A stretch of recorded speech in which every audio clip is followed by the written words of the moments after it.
तो देखो पहला क्वेश्चन देख लेते हैं।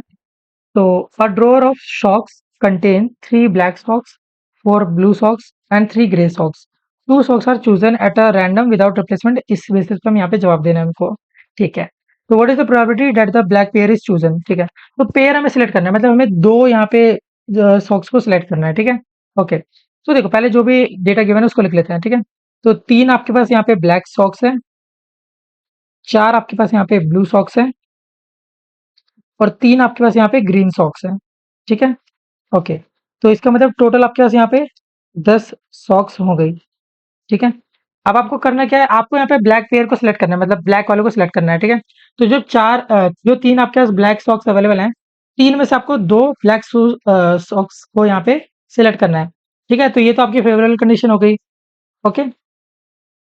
जो हमारे यहाँ पे नेट कंडीशन होती है, यानी कि 10 में से 2 सिलेक्ट करनी है, उसको हम नीचे लिख देंगे। तो देखो 3C2 करोगे तो यहाँ पे एनसीआर वाला फॉर्मूला यूज करोगे, यानी कि आप ऊपर वाले का फैक्टोरियल, नीचे वाले का factorial and upper minus lower का फैक्टोरियल। ठीक है।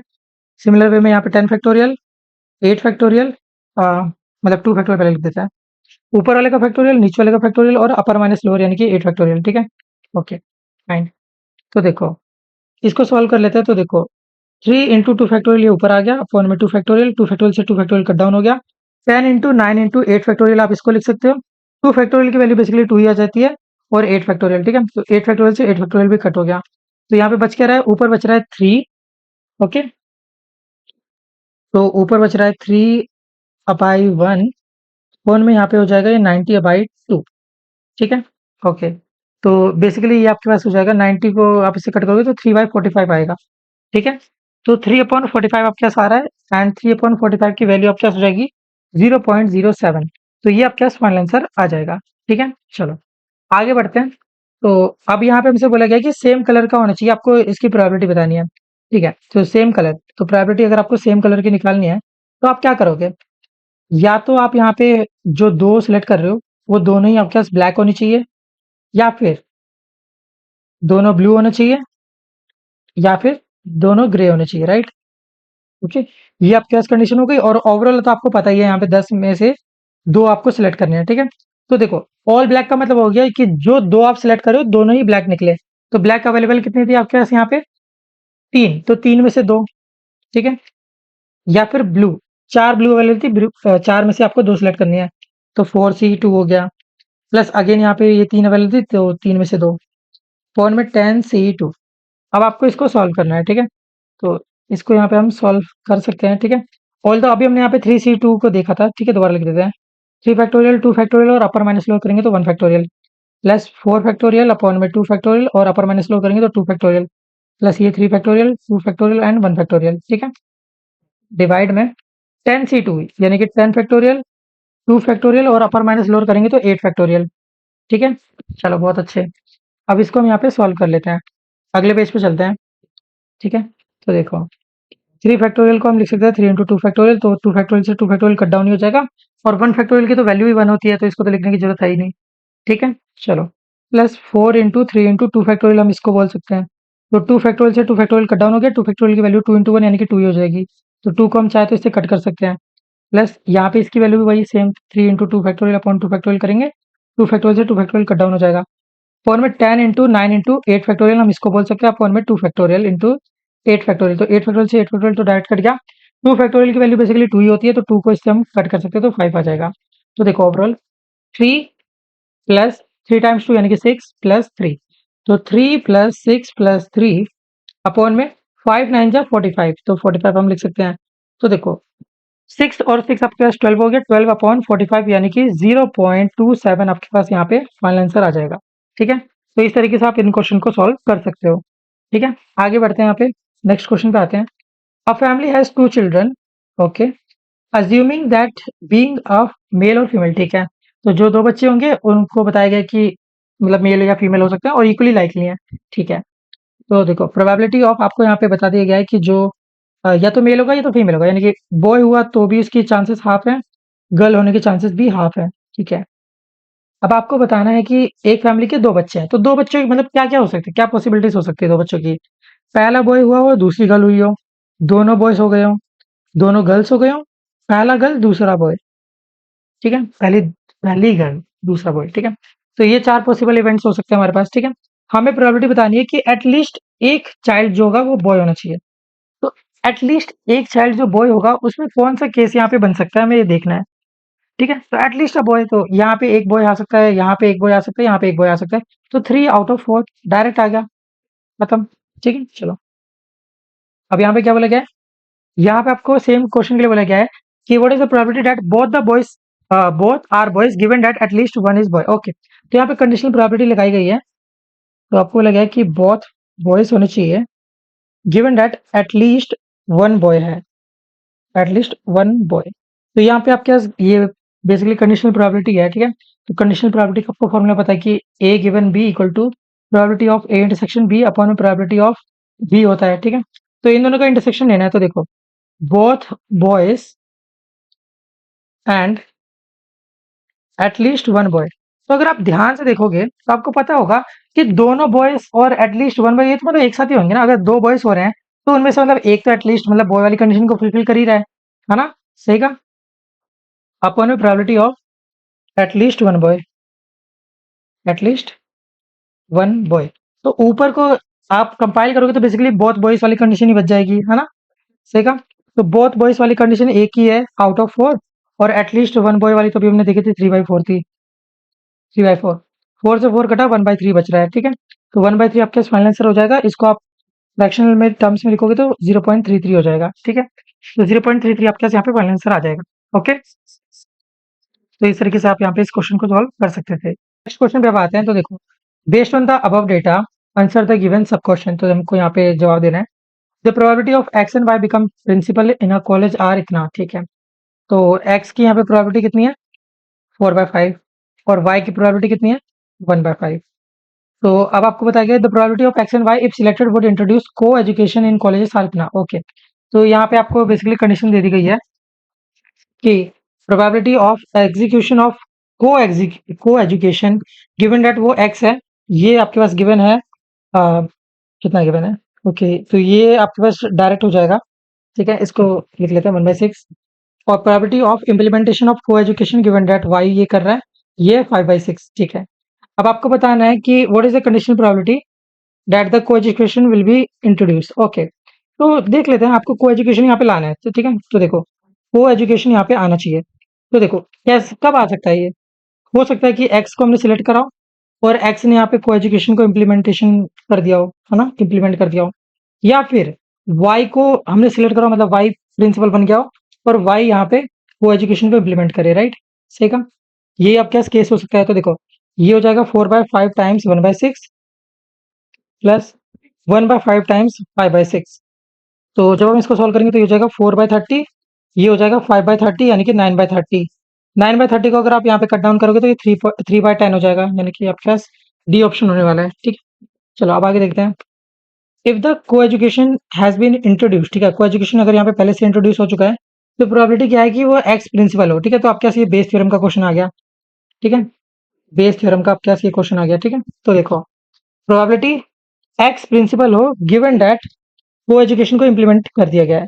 तो जब भी आपके पास बेस थ्योरम लगाना होगा तो क्या करोगे, जो भी आपको ऊपर दिया गया है आप इसको सिंपली लिखोगे इनटू में, इसको आप इन्वर्स करके लिखोगे, मतलब को एजुकेशन को आगे लिखोगे, गिवन दैट एक्स बाद में हो गया, अपॉन में प्रोबेबिलिटी ऑफ जो भी आपसे पूछा गया है, जो गिवन डाटा है उसको नीचे लिखोगे, ठीक है? तो देखो, प्रोबेबिलिटी ऑफ एक्स तो आपके पास यहाँ पे 4/5 था। प्रोबेबिलिटी ऑफ को एजुकेशन का इम्प्लीमेंटेशन हो गया, गिवन दैट वो एक्स कर रहा है, ये हमारे पास गिवन था 1/6। और प्रोबेबिलिटी ऑफ को एजुकेशन ये भी हमने पीछे निकाला, जो कि हमारे पास आया था 3/10, तो ये 3/10 हो जाएगा। तो ये आपके पास ओवरऑल कितना आने वाला है? अगर आप देखोगे इसको तो ये हो जाएगा 4/30 टाइम्स 10/3, ठीक है? तो अगर हम इसको ध्यान से देखें तो 40/90 आ जाएगा, यानी कि 0.44। तो ये आपके पास फाइनल आंसर आने वाला है, ठीक है? तो इस तरीके से आप इस क्वेश्चन को सॉल्व कर सकते हो। चलो आगे चलते हैं। तो देखो, अब यहाँ पे हमसे क्या बोला गया है? एक स्कूल फंक्शन में यहाँ पे 2 वायलिनिस्ट हैं, ठीक है? जो वायलिन बजाते हैं, 3 पियानिस्ट हैं और 1 फ्लूटिस्ट है, ठीक है? आपको यहाँ पे सर्कुलर ऑर्डर में इन सबको बिठाना है, ठीक है? तो इनमें से कौन सा करना पड़ेगा? तो देखो, जब भी हम यहाँ पे सर्कुलर ऑर्डर में कुछ भी बिठाते हैं तो आपको पता है कि जो आपके पास नंबर ऑफ वेज होते हैं उनका फॉर्मूला क्या होता है? n-1 का factorial, right? Number of ways of selection in circular order, ये डायरेक्ट फॉर्मूला होता है ना? सर्कुलर ऑर्डर, ठीक है? तो यहाँ पे आपका जो सिलेक्शन होता है वो हमेशा साइमल्टेनियसली होता है, ठीक है। सर्कुलर वाले में हमेशा हम साइमल्टेनियसली ही डिसाइड करते हैं, ठीक है। और साथ ही साथ यहाँ पे रिप्लेसमेंट हमें नहीं करना पड़ता है, जिसको आपने एक जगह पे बिठा दिया उसको आपको एक ही जगह पे बिठा के रखना पड़ेगा, ठीक है। चलो अब आगे देखते हैं। तो यहाँ पे सेम के लिए हम सेम क्वेश्चन के लिए हमसे पूछा गया कि कौन सा करेक्ट होगा। क्या यहाँ पे ऑर्डर का मैटर होगा? हाँ, ऑर्डर मैटर करेगा बिल्कुल। सर्कुलर ऑर्डर में ऑर्डर मैटर करता है, और जहाँ पे भी ऑर्डर मैटर करेगा वहां पे हम यूज करते हैं परमोटेशन का, ठीक है। बिकॉज परमोटेशन की बेसिक डेफिनेशन ही होती है कि जहाँ पे ऑर्डर मैटर करता है हम उसको वहां पे यूज करते हैं, ठीक है। तो परमोटेशन को कब आप यूज करोगे? जब ऑर्डर मैटर करेगा, ओके। जब ऑर्डर मैटर नहीं करता, ऑर्डर डजेंट मैटर, उस केस में आप किसको यूज करते हो? कॉम्बिनेशन को, ठीक है। तो पी एंड सी, ये जो परमुटेशन कॉम्बिनेशन है, इन दोनों में यही मेजर डिफरेंस है, ठीक है। तो आपका यहाँ पे सी वाला करेक्ट होने वाला है, ठीक है। तो इस तरीके से आप इन दोनों क्वेश्चन को सॉल्व कर सकते हैं। चलो आगे चलते हैं। अच्छा, सेम क्वेश्चन के लिए अभी एक और भी है। Find the number of ways in which the performer can be arrange in circular order such that no two violinist will sit together. तो दो जो हमारे पास जो वायलिन बजाते हैं उनको हमें एक साथ नहीं रखना है, ठीक है। ओके, तो पहली बात तो आप क्या यहाँ पे डेटा लिख लेते हैं। तो यहाँ पे आपको दिख रहा है कि 2 वायलिन बजाने वाले हैं, 3 पियानो बजाने वाले हैं और 1 फ्लूट बजाने वाला है, ठीक है, बांसुरी। ओके, तो हमें करना क्या है? कोई भी 2 वायलिनिस्ट को हमें यहाँ पे, अच्छा, वायलिनिस्ट को हमें साथ बिठाना है, ठीक है। तो एक काम करते हैं, पहले नॉन वायलिनिस्ट को एक साथ यहाँ पे अरेंज कर लेते हैं, ठीक है। तो देखो, अच्छा, हमें एक साथ नहीं बिठाना है, यहाँ पे नो लिखा हुआ है, ठीक है, गलती हो गई, सॉरी। तो हमें चाहिए क्या कि कभी भी 2 वायलिनिस्ट एक साथ ना बैठे, ठीक है। तो देखो, पहले नॉन वायलिनिस्ट को देख लेते हैं। तो नॉन वायलिनिस्ट में हमारे पास क्या हो जाएगा? 3 पियानिस्ट प्लस 1 फ्लूइस्ट, है ना? तो ये आपके पास 4 लोग टोटल है। तो यानी कि अगर आप इनको सर्कुलर ऑर्डर में अरेंज करोगे तो ये आपके पास हो जाएगा 4 माइनस 1, यानी कि n माइनस 1 फैक्टोरियल पे, अभी पीछे मैंने फॉर्मूला आपको बताया था ये वाला, है ना? तो 4 माइनस 1 का फैक्टोरियल यूज करें तो 3 फैक्टोरियल आ जाएगा। 3 फैक्टोरियल का मतलब होता है 3 इंटू 2 इंटू 1, यानी कि 6, ठीक है। ओके, तो जब आपने इनको बिठाया होगा तो देखो, 2 लोग इधर, 3 और एक ये 4, ठीक है। तो आपने क्या करा? इन चारों को एक साथ यहाँ पे सर्कुलर ऑर्डर में बिठा दिया, ठीक है। 1, 2, 3, 4, इन 4 लोगों को, जो आपके पियानो नहीं जो आपके वायलिन नहीं बजाते हैं, आपने इन चारों को क्या करा? एक साथ एक सर्कुलर ऑर्डर में बिठा दिया, ठीक है। ओके, अब आपको करना क्या है? अब यहाँ पे जैसे आपने इनको उठाया होगा तो जिस भी जगह से ये उठे हैं वहां पे 4 टाइप के गैप बन गए होंगे, है ना? जैसे मैं आपको बता देता हूँ, मान लो ये एक साथ एक सर्कुल ऐसे बैठे हुए हैं, ठीक है। 3, 4, 5, 6, 6 लोग हैं, 1, 2, 3, 4, 5, 6, ठीक है। अब आपने क्या करा, मैं यहाँ पे लिख देता हूँ, ठीक है। तो आपने ये करा कि आपने यहाँ पे 4 लोगों को उठा दिया और उनको सर्कुलर ऑर्डर में बिठा दिया, ठीक है। तो मान लो यहाँ पे, यहाँ पे, यहाँ पे, यहाँ पे, इन 4 लोगों को आपने उठा के यहाँ पे कर दिया, ठीक है। ओके, अब यहाँ पे जो 2 वायलिन वाले हैं वो एक साथ बच गए, है ना? तो देखो, अब आप ये 4 गैप बन गए, अब ये चारों कहीं पे भी बैठ सकते हैं, है ना? जो 2 वायलिन वाले हैं वो इन 6 में से किसी भी जगह को अटेन कर सकते हैं, राइट? है ना? तो देखो, 4 जो गैप बने होंगे, ठीक है? तो देखो, 4 गैप यहाँ पे क्रिएट हुए हैं, ठीक है। मुझे पता है थोड़ा सा कॉम्प्लेक्स लग रहा होगा, बट आराम से करो, फॉर्मेट यही रहेगा, ठीक है। तो देखो, 4 गैप यहाँ पे क्रिएट हुए हैं बिकॉज यहाँ पे जो 4 नॉन वायलेंस है उसको हमने क्या करा? सर्कुलर ऑर्डर में बिठा दिया है, ठीक है। तो ये जो 4 गैप क्रिएट होंगे इसको हम फिल करेंगे थ्रू वॉयलिनिस्ट, ठीक है। तो 4 में से 2 जगहों को हमें यहाँ पे ग्रैप करना है। तो 4c2 हो गया, यानी कि 4 फैक्टोरियल अपॉन में 2 फैक्टोरियल, और अपर माइनस लोअर करोगे तो 2 फैक्टोरियल, ठीक है। तो ये जो गैप को हम फिल कर रहे हैं, गैप को फिल कर रहे हैं, ये हो जाएगा 4 into 3 into 2 factorial upon 2 factorial, पहले से था 2 फैक्टोरियल से 2 फैक्टोरियल कट गया, और यहाँ पे भी 2 फैक्टोरियल था। तो 2 फैक्टोरियल की तो वैल्यू 2 ही होती है। तो 2 से इसको कट करो तो यहाँ 2 आ गया, 3 2 जा 6, 6 आ रहा है, ओके। तो टोटल बेस की बात करते हैं हम। तो टोटल बेस आप क्या सोचेंगे? सॉरी। तो देखो, base for non violinist and base for violinist, ठीक है। तो आपको क्या करना है? इनको अरेंज करना है। अच्छा, बाय द वे, यहाँ पे क्योंकि ये जो हमारे आंसर 6 आया था, ठीक है, ये 2 लोग थे, तो इनका खुद का भी मतलब ऐसे फैक्टोरियल बन सकता है, ठीक है, बिकॉज हम ये 2 डिस्टिंक्ट एलिमेंट है, ठीक है। 6 इंटू 2 फैक्टोरियल आप और कर दोगे बिकॉज ये दोनों क्या है? डिस्टिंक्ट है, अलग अलग है ना? ओके, तो देखो, तो वॉयलिनिस्ट के लिए हमने वे निकाला था जो कि 6 आया था। 6 इंटू में नॉन वॉयलिनिस्ट के लिए, सॉरी, ठीक है, नॉन वॉयलिनिस्ट के लिए आपके पास 6 आया था जगह, मतलब 6 वेस आए थे, और वॉयलिनिस्ट के लिए 6 इंटू 2 फैक्टोरियल आ रहा है। तो देखो 6 इंटू 6 इंटू 2 फैक्टोरियल की वैल्यू 2 ही होती है। तो 6 इंटू 6 करोगे तो ये 36 हो जाएगा, 36 का डबल करोगे तो 72 हो जाएगा। तो 72 आपके पास यहाँ पे फाइनल आंसर आने वाला है। उसके थ्रू आप इस क्वेश्चन को सॉल्व कर सकते हो। ठीक है, चलो आगे बढ़ते हैं। आप यहाँ पे नेक्स्ट क्वेश्चन देख लेते हैं। तो in a class there are 5 student who like stats, 4 student who like math, a committee of 3 student to be formed. Okay, तो हमको क्या करना है? तो देखो 5 स्टूडेंट ऐसे हैं जिनको स्टैट पसंद है, 4 स्टूडेंट ऐसे हैं जिनको मैथ पसंद है, और हमको करना क्या है? हमको यहाँ पे सिलेक्ट करना है 3 लोगों को, ताकि उनसे उनके थ्रू कमिटी बन पाए। ठीक है, ओके। तो देखो ये जो सिलेक्शन होगा, अब यहाँ पे जो सिलेक्शन होगा वो साइमल्टेनियसली होगा, एक साथ ही होगा। अलग-अलग तो होने का कोई मतलब है नहीं। ठीक है, ओके। रिप्लेसमेंट के साथ होगा कि विदाउट रिप्लेसमेंट होगा, आपको ये बताना है। तो ऑफ कोर्स विदाउट रिप्लेसमेंट होगा। एक को आपने सेलेक्ट कर लिया तो सेम जगह पे दूसरे को थोड़ी ना ला सकते हो। ठीक है, चलो आगे देखते हैं। अब यहाँ पे ऑर्डर मैटर करेगा या नहीं करेगा? तो यहाँ पे ऑर्डर मैटर नहीं करता। आप भले ही किसको देखो, 3 जगह आपको भरनी है। ठीक है, 3 जगह आपको यहाँ पे भरनी है। अब 3 जगह में आप पहले स्टैट वाले को ले लो, फिर मैथ वाले को लो, चाहे मैथ वाले को पहले ले लो, स्टैट वाले को बाद में लो। कोई फ़र्क पड़ेगा उससे? नहीं, कोई फ़र्क नहीं पड़ेगा। तो यहाँ पे ऑर्डर मैटर नहीं कर रहा। तो ऑर्डर डज़न्ट मैटर। अगर ऑर्डर मैटर नहीं कर रहा तो ऑफ कोर्स यहाँ पे हम कॉम्बिनेशन का यूज़ करेंगे, परम्युटेशन का यूज़ नहीं करेंगे। ठीक है? चलो, अब लास्ट क्वेश्चन पे आते हैं, जो कि आपको से कह रहा है, find the number of ways in which the student can be selected such that at least one student likes stat. Okay, at least एक स्टूडेंट को यहाँ पे स्टैट चाहिए हो। ठीक है, तो देखो स्टैट वाले 5 थे, मैथ वाले 4 थे। ठीक है, स्टैट वाले मैथ थे, वाह। स्टैट वाले 5 थे यहाँ पे। ठीक है, मैथ वाले 4 थे। टोटल आपके पास यहाँ पे 5 प्लस 4 यानी कि 9 थे। ठीक है, 9 स्टूडेंट्स थे ओवरऑल। ठीक है, अब देखो आपको यहाँ पे करना क्या है? तो अगर हम टोटल सिलेक्शन वेज निकालें, ठीक है, टोटल वे की बात करें तो आपको करना क्या है? 9 में से 3 लोगों को सिलेक्ट करना है। तो 9 से 3 हो गया, यानी कि 9 फैक्टोरियल, 3 फैक्टोरियल और अपर माइनस लोअर करोगे तो 6 फैक्टोरियल। तो ये हो जाएगा 9 इंटू 8 इंटू 7 इंटू 6 फैक्टोरियल। तो 6 फैक्टोरियल से 6 फैक्टोरियल तो डायरेक्ट कट गया, 3 फैक्टोरियल को हम 3 इंटू 2 बोल सकते हैं। ओके, तो ये आपके पास ओवरऑल सोल्व करने पे 84 आ जाएगा। ठीक है, ओके।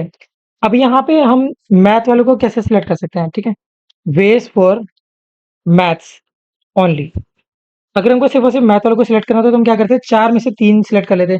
4 अवेलेबल मैथ वाले हैं और 4 में से हमने तीनों के तीनों मैथ वाले भर दिए हैं यहाँ पे। ठीक है, तो 4 से 3 हो गया इसका आंसर, तो सीधे 4 आ जाएगा। ठीक है, ओके। अब हमें चाहिए क्या? हमें चाहिए था कि भाई एटलीस्ट एक बंदा ऐसा रहो जिसको स्टैट पसंद है। ठीक है, तो हमें चाहिए क्या? Ways for stats only. ठीक है, स्टैट्स ओनली या ओनली वन स्टैट्स। ठीक है, जब भी आपके पास ऐसे एटलीस्ट वाले क्वेश्चन आएंगे ना तो आप ऐसे ही सॉल्व करोगे। ठीक है, आप यहाँ पे जो भी आपके पास सेकंड कंडीशन है आप उसको यूज कर लोगे। ठीक है, तो देखो टोटल में से अगर हम मैथ वाले को सेपरेट कर देंगे तो आपके पास स्टैट वाले ही बचेंगे। तो 84 माइनस 4 आप करोगे, आपके पास यहाँ पे फाइनल आंसर 80 आ जाएगा। ठीक है, तो 80 आपके पास यहाँ पे फाइनल आंसर होने वाला है। इस तरीके से आप इस क्वेश्चन को सॉल्व कर सकते हो। ठीक है, सो इसके साथ ही हमने यहाँ पे पीवाई क्यू सेशन कंप्लीट कर लिया। आई होप आपको अच्छा लगा होगा एंड आपको सारी चीज अच्छे से समझ आई होगी। अगर आपको कोई डाउट वगैरह हो तो आप पूछ सकते हो। Okay, so thank you so much. मिलते हैं नेक्स्ट लेक्चर में। जब तक के लिए all the best for your future.